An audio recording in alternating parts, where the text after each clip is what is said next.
try it again sometime later. You kind of convinced me, but not really. So my name is Idalin and I'm the founder of techactivist.org. What this organization and why it was so important, it was founded in 2014 when I spent 14 months in Ferguson, Missouri, after the killing of Mike Brown. What I found when I was there, and I only went to support and to volunteer for 3 weeks, was that 200 FBI agents were also on the front lines, on the ground. And how can our people really defend themselves if they don't have the tools? So to me, it was just like, if you're an activist in the 21st century, if you're an activist today, you need 21st century skill sets.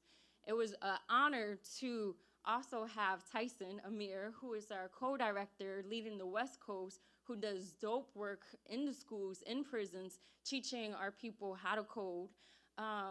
To meet him and then meet Sister Elaine Brown, who we met at a coffee shop, and she just taught me so much, like the fact that in 1972, the Black Panther Party included technology in their 10-point program, which a lot of people don't know. And here we are, 2018, always talking about diversity in tech, begging corporations to let our people in, knowing corporations don't do nothing for our people. They've never helped poor people. They could care less about us. But here you have in 1972, the Black Panther Party included technology. Why? Because we needed community control of it. So we're going to talk about not the scare tactics of what these tech companies are doing. We know they have digital prisons. We know they're taking a whole bunch of our privacy. But what are we doing as a people to prepare, to fight back, to hack back, to do all that good stuff? So I want to welcome Tyson, who is an amazing brother of mine. Thank you. Greetings. It's great to be. It's a beautiful facility. Y'all are beautiful people, but most importantly, our focus is the freedom and the liberation of our people. And we have an incredible guest, a beautiful mind, a powerful tradition that is going to speak to us on the point of technology. But for real, our goal is the freedom and the liberation of our people. And so just to say a little bit about Sister Elaine Brown. So today is October 13th. So the Black Panther Party was founded October 15th, 1966. So we're approaching the 52nd anniversary of the Black Panther Party. And it's not just a historical concept. This is a real concept for us. There's so much in the example of the party that we need to be aware of on an intimate level, and we need to take on as a responsibility and find out how we carry that tradition forward. Sister Elaine joined the party in 1968 in Los Angeles. She was under the leadership of Bunchy Carter, John Huggins as well. Eventually came up to the Bay Area under the leadership of Huey P. Newton. And then she worked with so many of these brothers and sisters that we read in history books or we see in documentaries and we consider to be our heroes. This is the living example of that. She took the leadership of the party after Huey went into exile in '73, led the party for about 3.5, 4 years during an incredible instrumental time of the party, which is a very tangible example of things that we could be doing, whether we're here in New York or on the West Coast.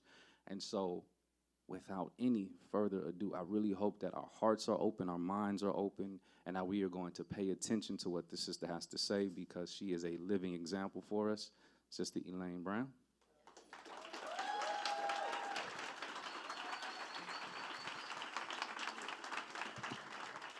First of all, I want to, besides saying power to the people that we always say, and we're going to talk about what does that mean. But I was asked by my young sister and daughter from another mother back there, Miss Idalin Bobe, if I would come here and talk about the question of technology that we talked about when we were in the Black Panther Party. And Idalin Bobe, the interesting thing is that she and I grew up in the same neighborhood at different times. North Philly, she grew up in an area called, that we call Crosstown. We didn't go to Crosstown because they didn't even have like windows with glass. You know, it's like people had plastic. Philly is very rough. If you haven't been there, I know you think you've been somewhere, but you got to go to North Philly to appreciate what it's like. Anybody understand that? Because that's how we're still living. I was there last week in Philadelphia and took a picture of the house where I grew up at 2051 West York. And I thought about how we're still living today in Philadelphia and elsewhere in America. black people living a third world reality in the first world. W.E. Du Bois said to be poor is a hardship, but to be poor in a land of dollars is the bottom of hardship.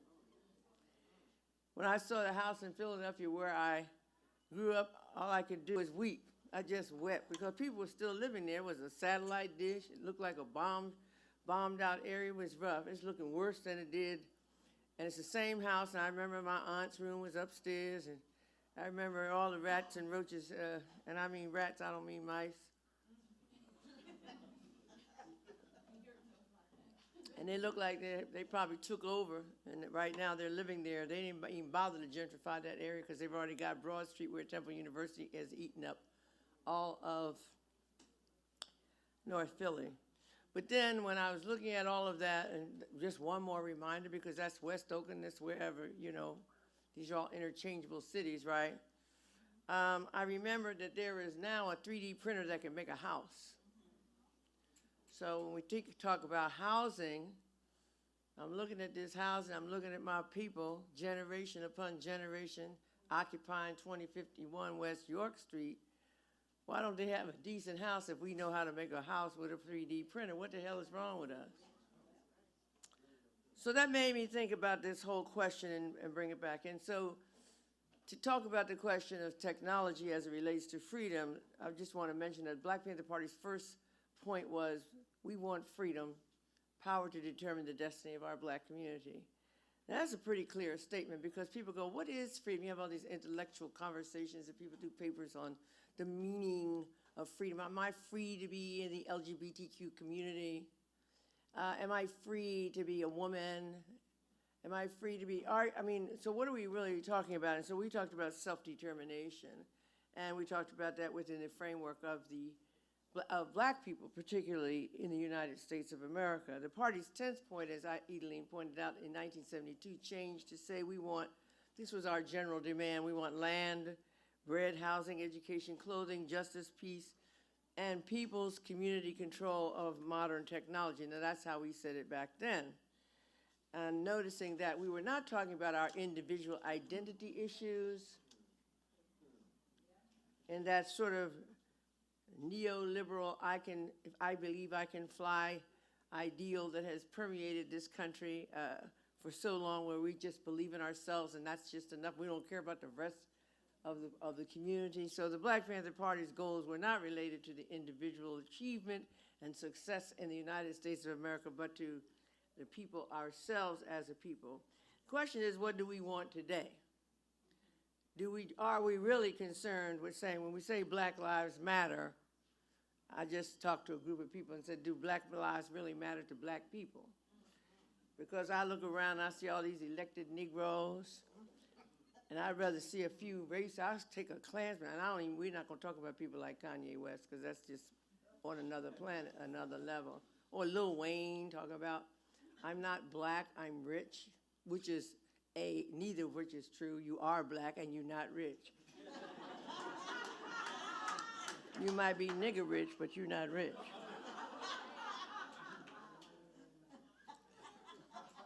So do we just want to break through the gender and race glass ceilings? Like, you know, we're just happy if we can have conversations and dialogue about issues. Do we just want to change government policy, believe everything in place? So I want you to know I'm not here to talk about any of that. I'm here to address the question of revolutionary change in the context of technology. As I mentioned today, we are living at the bottom of society. I'm talking about Black people. We have the highest poverty rate, lowest education level, highest homelessness rates, highest cancer death rates, infant mortality and maternal mortality rates, lowest education, and we have no wealth. We don't own anything in America. We don't own anything in America. I asked some brothers and sisters, I work with a lot of formerly incarcerated people in Oakland. I was saying, well, okay, I want us to think about controlling our own destiny. You know, so I said, let's think about transportation. What do you think about? And they thought about getting a rapid transit card, you know what I mean? Didn't even occur to, like, out here you have ships and planes and things that we have nothing to do with, zero.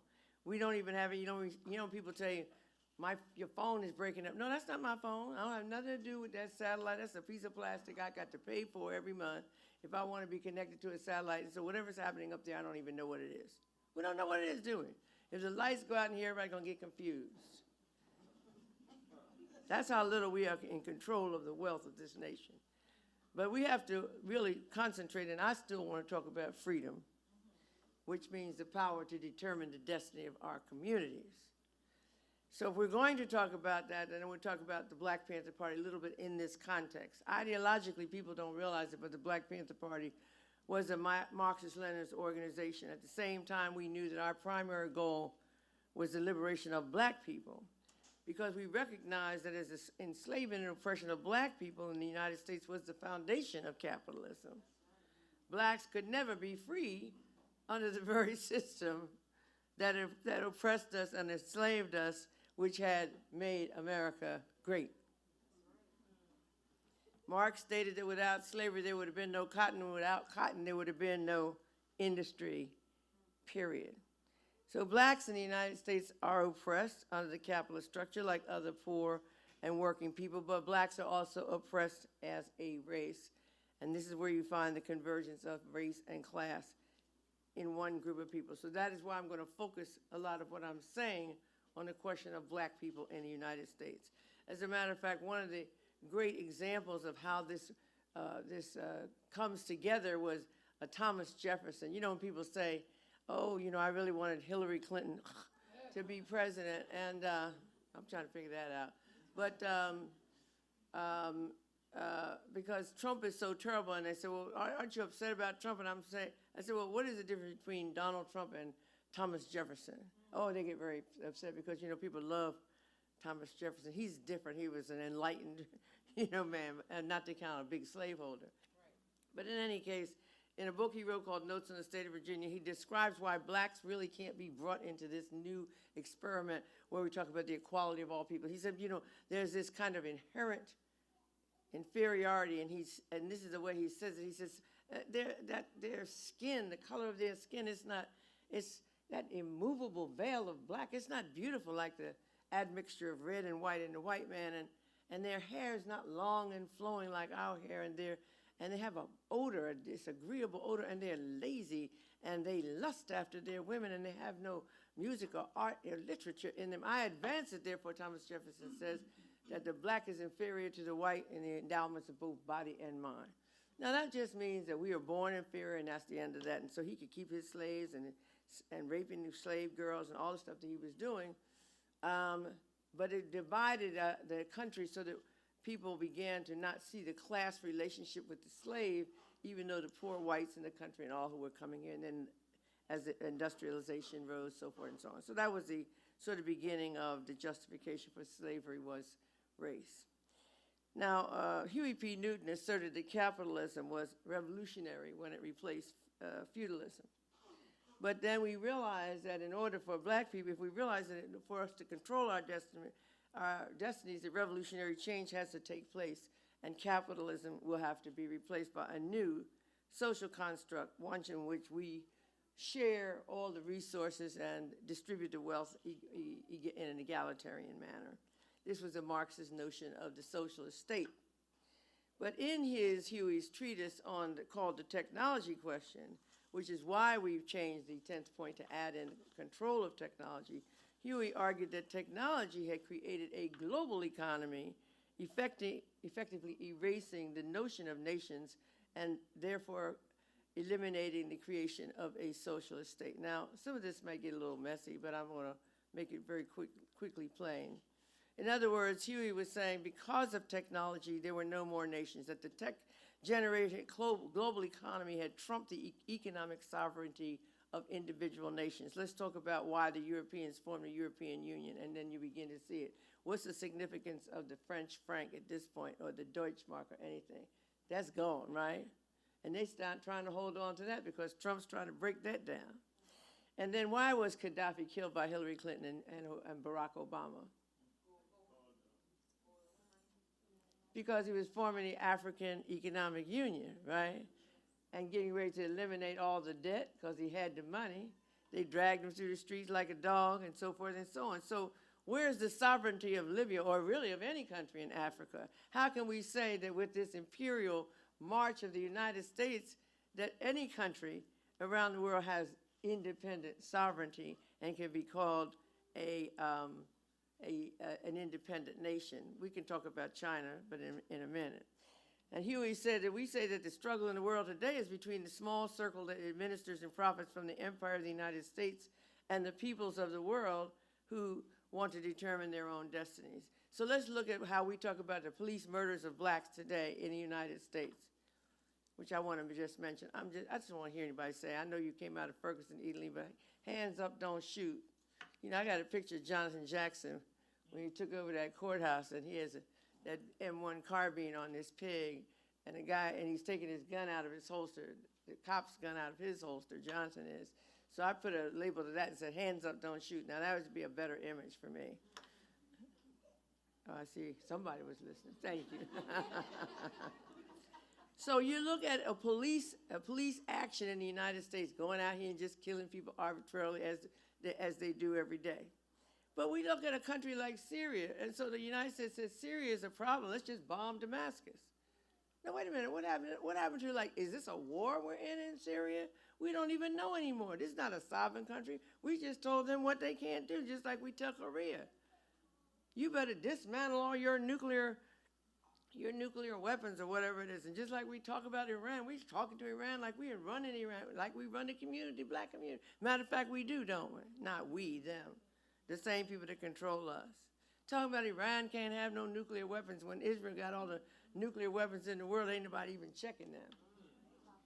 Right? Why? Because Israel's a part of the United States. It's part of the empire. As is everybody. Look at why is the United States in Afghanistan? Nobody can tell you today. I mean, why is America there? And then Betsy DeVos's brother, her crazy brother that owns Blackwater, owns Blackwater. This is my speech. That owns Blackwater.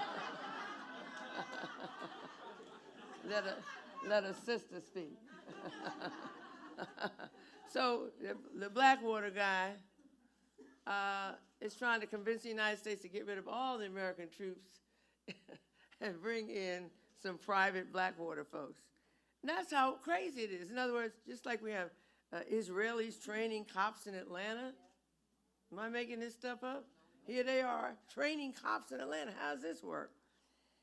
And all of Africa is under the heel of the United States, as it has been, but it was before that, it was colonization.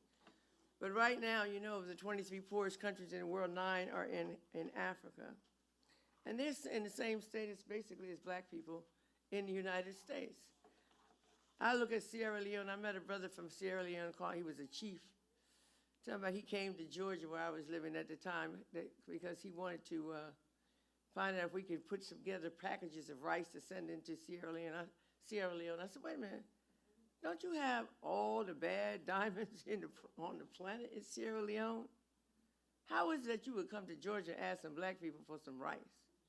That's just incredible. You don't have food, but you got diamonds. How's that possible?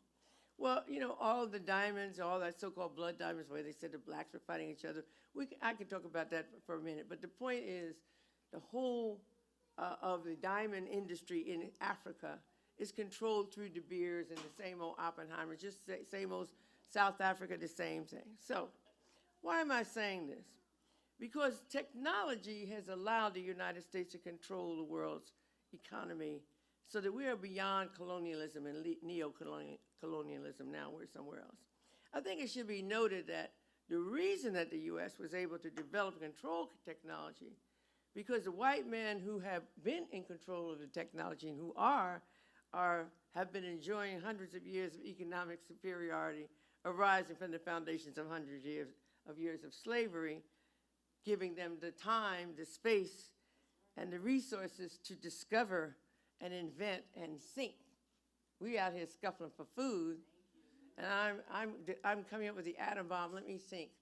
I'm just going to be thinking all day. That's what I'm actually going to be doing all day. I don't have to scuffle for food or housing or any of these things. I have the leisure to do that because I've exploited so many people during the various phases of the rise of capitalism in the United States. So that as a result, you have global communications, global transportation, global production, sales, and distribution of products and services. The world itself has been reduced to a collection of communities, no different than the hood. A world without borders under the economic and military rule of the United States. And this is what Huey Newton called a global state of reactionary intercommunalism, intercommunalism. But this same technology that created the empire has brought the people of the world together. When Coca-Cola said, I want to buy the world of Coke, meaning I want to sell the world of Coke, but in order for them to sell the world, they had to have the means of transportation, communication, and so forth to do that. So the technology has strangely united everybody in the world. You know, Facebook and all of that, right? Through communications, transportation. So this shift that we used to assert, that this shift created the conditions for a revolutionary change in America. And how is that? And throughout the world.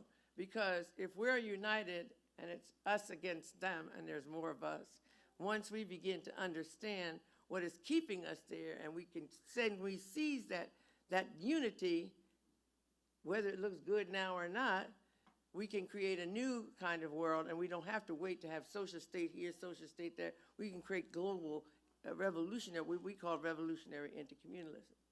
So the question is whether or not the oppressed people of the world can use this United States to seize control of technology to their common benefit and make it act in a desired manner. We look at the African continent today, you got people that don't even have running water and got cell phones with a Facebook on it.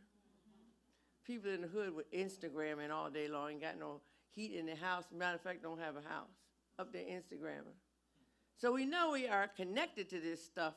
It's just that we have been living in dreamland here, or happy for the little teeny crumbs to be putting out my Facebook page with my play cousin's birthday party.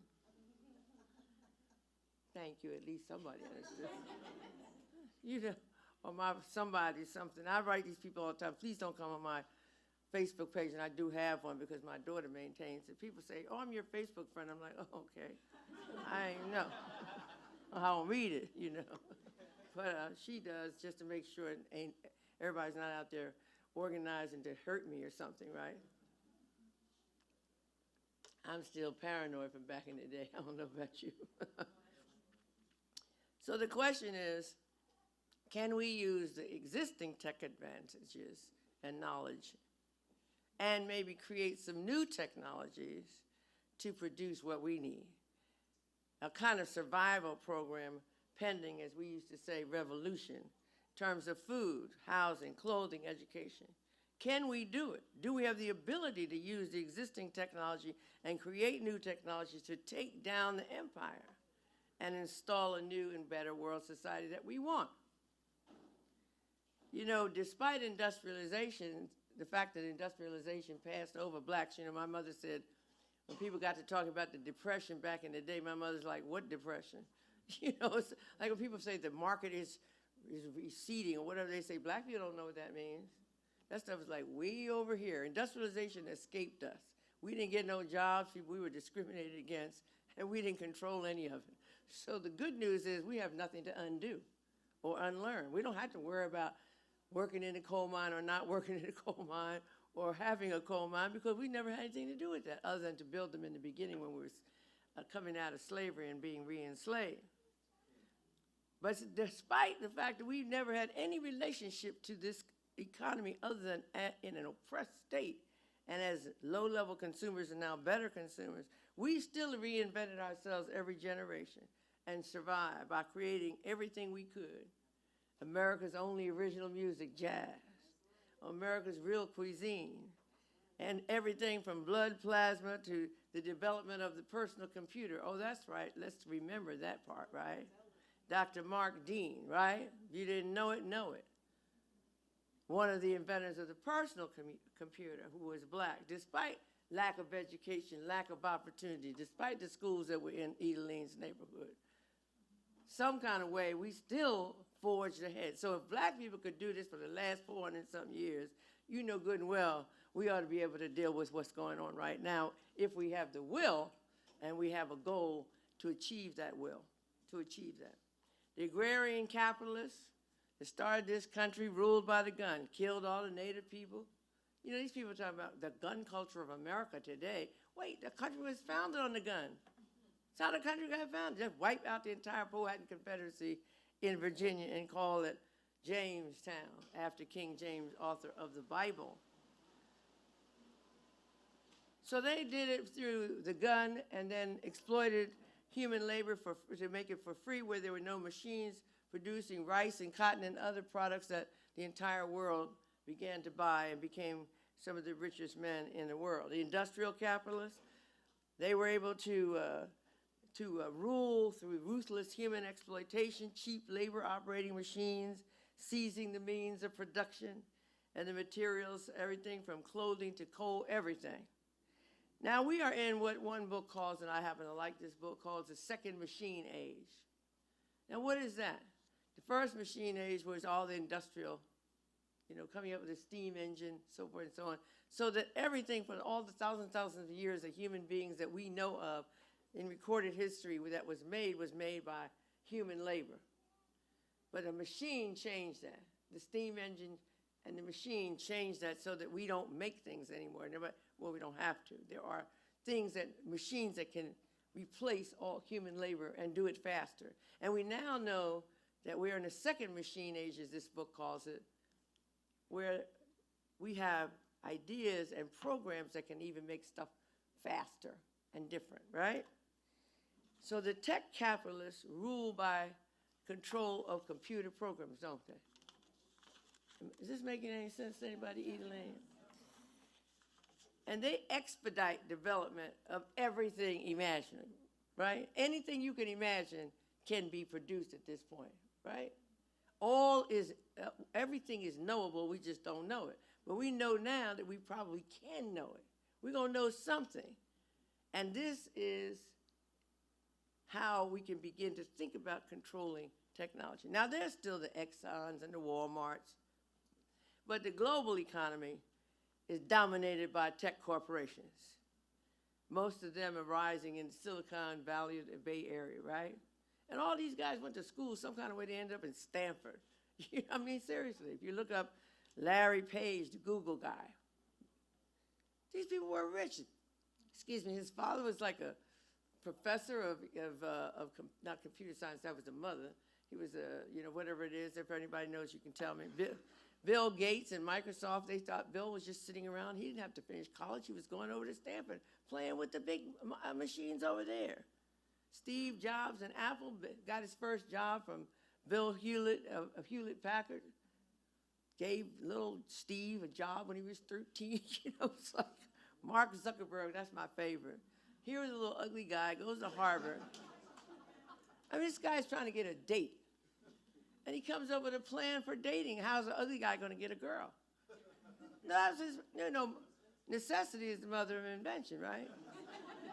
Mark Zuckerberg just said, how, and he wasn't even a coder.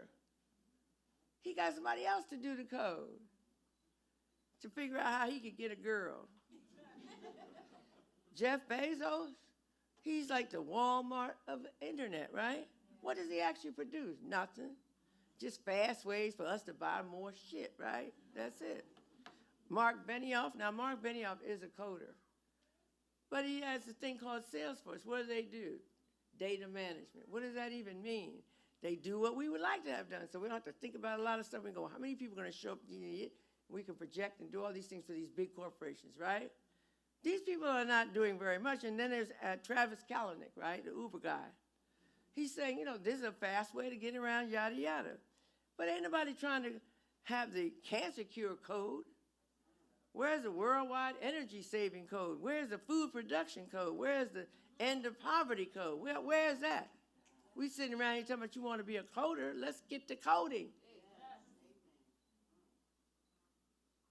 These boys producing shit that we don't even have much of a relationship, like buying a Facebook page. I mean, could you imagine people in rural Africa, Tanzania, 75% of Tanzania doesn't have any electricity. These people up there with cell phones and a Facebook page talking about whatever it is that they could possibly be talking about. So if we believe and know that there is indeed a thing like a 3D printer that can make a house. We have to know that we can imagine the infinite possibilities of what we can do by using our minds that are conscious in the interest of our people. Now, if you don't have the will to do that, then there's no point in this conversation. The global crop of capitalists that's out there now, managing data, information, social media, and endless apps for millennial pleasure, how can we, you, because you smart, don't ask me to code. I'm still back in the old school where girls don't do math. I know that sounds stupid, but I don't really mean it, but I do mean it. We need to develop the technology so that our people have houses. You up here whining about gentrification, what the fuck you doing about it? Either you're going to shoot the developer or you're going to get to building some housing. Now, I know you're not going to shoot the developer because you've been crying about this stuff for the last 30 years. I'm building housing in West Oakland. Right, Tyson? 100% free. Allowing people who are formerly incarcerated, building employment for formerly incarcerated people. If you believe this is what you need to do, we can't cry about this stuff anymore. Use your power to build houses for your folks. You know how we got the property that we have in West Oakland? And we deep in the hood, ain't we? We just basically occupied it. And then, well, not quite, but it was kind of like that. And it's, you know, little legal things that you can look up. This shouldn't be much trouble for you to figure out how many empty lots in. Is this really Hell's Kitchen? I met it was a cop in L.A. Remember Pansy and Pollock? It was a cop in L.A. He says, I'm from Hell's Kitchen. I hate niggers and spicks. That's what I like to shoot them. I was like, he said, you got any problem with that? I said, no, I got a problem with that big 44 because that's not even a standard issue pistol that's in my face. But anyway, Hell's Kitchen don't look like Hell's Kitchen, does it? But anywho, the point is, if we can come up with a technology that can feed our people, I don't care if it gets cooked or not, quite frankly, because I can't cook, so I don't care. But I care that we eat. You know, when people start talking to me about I have a farm, we have a farm, right? We have organic vegetables, but you can't grow that much stuff to feed people for no weeks and months at a time. Not on no little urban farm. It's cute, but it ain't working. There was right down the street from us, there's a place called Mandela Foods. And they're, you know, like organically grown. They're selling kale chips in a bag for $5, you know what I mean? But they in the hood. And it used to be a dollar store right down, 2 doors down, where you could get two big bags of Funyuns for $1, and you get you some hot dogs and a can, no less. But shoot, you could feed like 14 of your little grandchildren that we don't know they running around. You can feed some people. Now people want to laugh about black people not eating right. Oh, really? Really? What are we doing to produce that food that we need? Whether it's organic or not, because when you get hungry, you know, as I always say to my Muslim friends, Tyson, that don't eat pork, and other people that won't eat meat, and my vegan friends, give it a minute now without no food. Your whole ideology may fall apart, because hunger will have you eating some Funyuns, you know what I mean? You'll be looking for some Funyuns. You'll slap me upside the head for a piece of pork, a pork rind, too. So if they can do all of that, why can't we figure out and find the technology? Why are we talking about also getting rid of them, develop the technology so we will have housing, where we will have food, where we will have medical care, and we will have information that we need to move on and be educated, whether or not the public schools are doing, which they haven't. You know, they abandoned that a long time ago. That is your job, you young people, as Mao Zedong said, and I like to always quote this, you young people full of vim and vigor, you are like the sun at 8 or 9 in the morning. If you're going to be tech activists, you got to be ideologically committed to using your knowledge to advancing the cause of freedom. You can't just sit up here and say, I'm going to write a nice poem. I'm going to do this. I'm a songwriter. Huey Newton was a poet. Mao Zedong was a poet. Che Guevara was a poet. But you've got to begin to get back to the cause of freedom for all of the people. And we can't allow ourselves to be arguing over gender issues, sexual orientation issues, and other identity issues that can cause us to not stay focused on who and what are our common enemy. The Black Panther Party, as a matter of fact, among many things, I'm almost finished. One of the things that we did among the things that people didn't know about, like technology, in 1970, Huey Newton issued a statement that gay liberation was a part of our struggle. Nobody recognizes that. People think there was some kind of crazy black thug boys running around there. People ask me, what does it feel like to be a woman in the Black Panther Party? So forth and so on, as though we had all these thugs running around. We were an oppressed group within the group, coming with that bourgeois feminist notion, right? Because I always tell the bourgeois feminists, you can't talk to me about black men right now because there was no gender division in the field. I worked like a man, and he was treated like masses bitch. So you can't talk to us about the same things. We haven't had the same experience. These are my brothers, and I'll have an argument with them later. So this is your job, because we are in the age of technological mass unemployment, right? It ain't no point in you getting no training course. You have these they have these job training for people coming out the joint. I'm gonna give you a job. What you gonna train me to do? You know, it's like, well, mostly it's to pull up your pants, don't wear a grill, don't look like you're going nowhere to kill nobody, you know what I mean? But you still not gonna get no job if you're formerly incarcerated, right? Now the part I like is, I always tell these people that I've got formerly incarcerated people that we work with. We're trying to build businesses for them because they ain't gonna get a job. And so I said, well, why don't you train somebody to be a teller? What's the difference in the skill sets between being a Wells Fargo teller and a McDonald's cashier? Same thing. It's like money in, money out. You know, it's like no pickles, cash money, you know, whatever. It's the same thing. No skill sets are required for that, because that's over now. That whole industrial jobs, the only people doing those things are in the global hinterlands, like Kuala Lumpur or somewhere. You know, you always say on your clothing it has made in Malaysia, some shit, you know. That's where Pooh Diddy, whatever his name is, has his clothing line made. Jay-Z and them, they all up in Southeast Asia exploiting the women there to make their expensive clothing here. So the point I'm making is that the U.S. economy, which is in control of the world economy, remains strong because of technology. Now, the good news is that we have everything to gain from throwing ourselves into this whole tech activism. We came through slavery, we came through discrimination in the industrial age, but somehow technology has provided a strange kind of even playing field. That is to say, you've got your iPhones and your other little stuff, and these are some tools that you can begin to work with, right?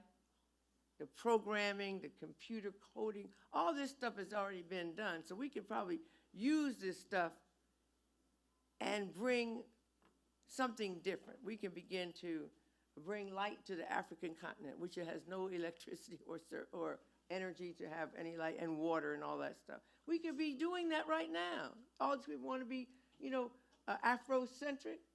Well, be Afrocentric and get some stuff together. Black women on the continent of Africa are the poorest people on the planet. Why? Because they don't have basic things like food or place to stay or shelter, and they're taking care of children, all of that. We can create the tools to seize control of all of the resources on the African continent, as we should have done, and harness them for our own interest. For housing for the homeless people. We're crying about the homeless, and we know there's a 3D printer that makes a house. Hello, is there anybody listening? Food for the hungry, power for and to the people. Life goes forward, not backwards, so there's no point in us looking back at this point. Seize this new technology, all the new technology. Deal with it, because we're not going to unknow anything anyway. And make that technology act in a desired manner as both a tool and a weapon. Now, they have said that the Russians weaponized social media, right?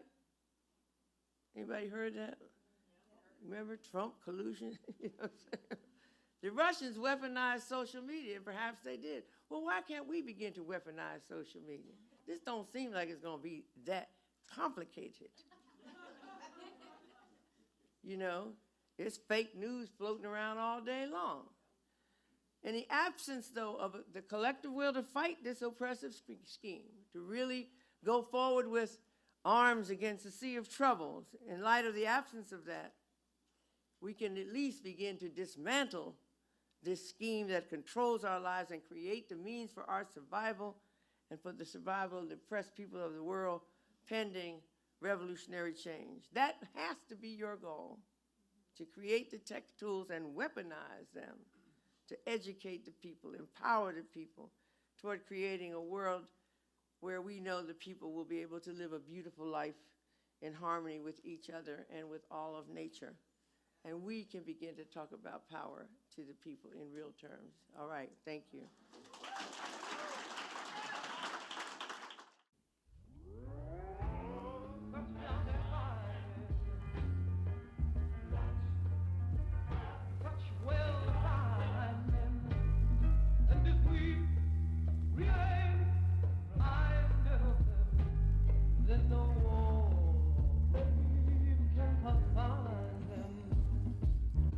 You Kwame Brown, I'm Kwame Tori, a laureate, spitting this blind fury. My story, we've been imploring it. We've been warring with the rich, they keep us fucking poor as shit. In the hood, liquor stores, keep us drinking, pouring it. There's many walls to stop us from living up to our potential. It ain't simple as they would like to present you. We coded resources, withhold it based on your residential. Violence is ancestral and transcendental. I sit back, think what beautiful lives we could ever lead. It's the mentalities of our enemies. Remember, these were symptoms of higher causes. We meet their forces, they rope with dopers and leaders disappear, they hocus pocus. So bogus, but none of that shit in vain. I won't stop till they open the prisons up like Bane. The reason I spit dope, cause they took it in vain. And we gon' rise up, we the county of kings and queens. And again, we must not forget about our sisters and the issues that they face and that we're also complicit in and take part in. That's very important, yo. We have to do this all together.